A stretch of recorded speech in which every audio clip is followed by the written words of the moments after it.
बोले महाराज गाय को तो इसलिए पीट रहा हूँ क्योंकि जहां मैं जाता हूँ ये गाय मुझे वहां रहने नहीं देती।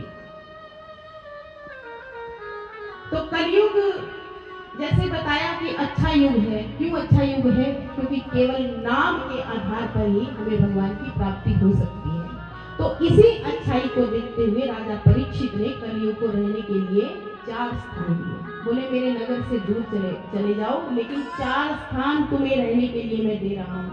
तो 4 स्थान कलयुग को रहने के लिए कौन से दिए गए? द्यूतम पानम स्त्रिय सुने यत्रा धर्मस्य चतुर्विध। द्यूतम पानम, द्यूतम यानी कि जहां जुआ खेला जाता हो वहां कलयुग का निवास होता है। इसलिए जुआ कभी भी नहीं खेलना चाहिए।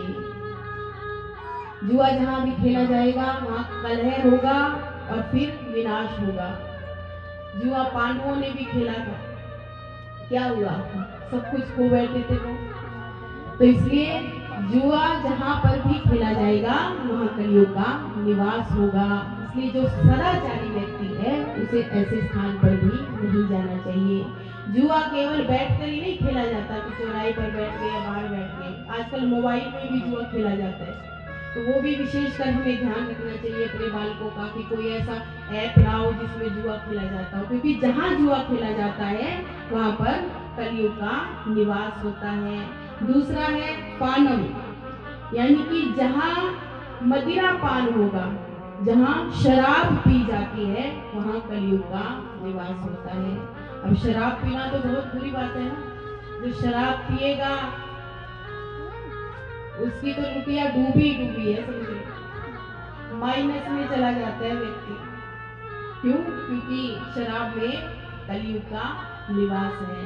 और आपको पता है, आपका कोई सखा है, कोई दोस्त है, वो शराब पीता है ना, तो अच्छे दोस्त को तो जानबूझ के पिलाते हैं वो कि हम तो माइनस में हैं, तुम और माइनस में चले जाओ।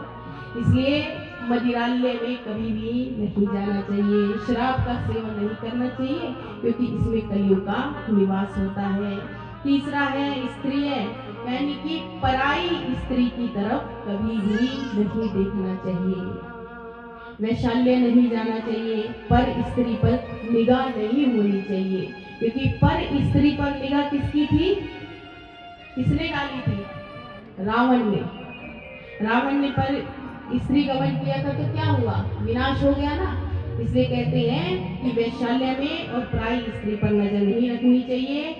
और चौथा स्थान है जहां पर हिंसा होती हो, उस स्थान पर कलयुग का निवास होता है। हिंसा कैसी? जहां पर जानवरों को, जीवों को मारा जाता है, जो मांसाहार करते हैं। मांसाहार जो करता है ना, उस घर में भी कलयुग का निवास होता है।